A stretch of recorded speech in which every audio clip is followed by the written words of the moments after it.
13. julija se je poleg Ljubljane in Murske Sobote v Mariboru prvič predstavil Avant2Go, dan kasneje so sistem car sharing oziroma deljenje avtomobila predstavili tudi v Kranju.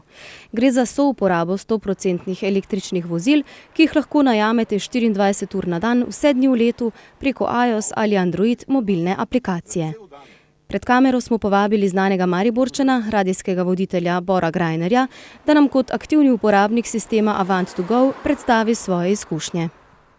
Car sharing je sistem prihodnosti v smislu, da ko ti nekaj ne uporabljaš vsak dan in avto nam pogosto doma leži v garaži ali pa na parkirnem prostoru, je nesmiselno, da bi ti tudi to zares imel. Torej, če bi jaz hotel z jadrnico se peljati na morju, je smiselno, da si jo kupim za 14 dni na morju, z avtomobilom oziroma za car sharingom je podobna zgodba. Kako deluje?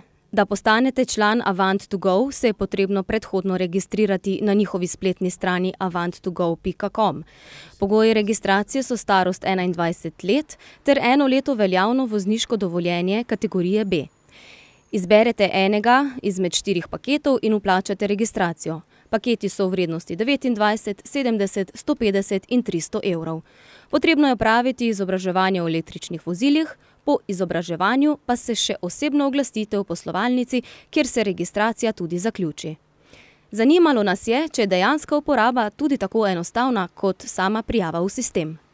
To ni režirana zgodba. V realnem času prižgem telefon, vklopim aplikacijo, aplikacije se na telefone zaganjajo sekundo ali 2, pogledam, kje je moj avto, ki bi rad dvignil, Rakovšev trg, trenutno so 3 avtomobili na voljo, hopa, to so Zoe pa BMW i3, seveda Evice ne moreš peljati za Renaultem, vzameš BMW-ja, kliknem na avto in rečem rezerviraj vozilo.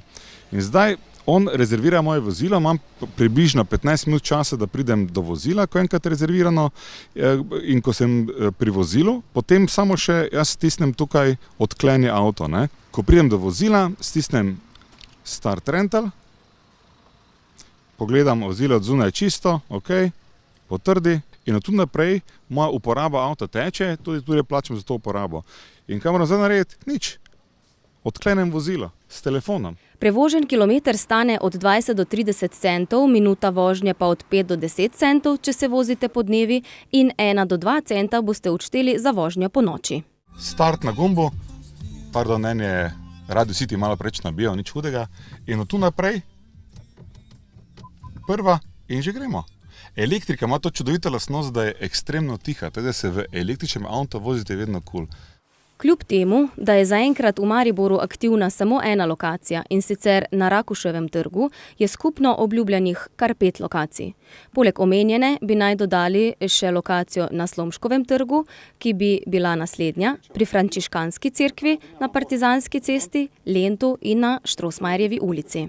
Zanimiva informacija je tudi to, da imajo vsi ti avtomobili pomoč kamere, zato je tudi vzvratno parkiranje enostavneje.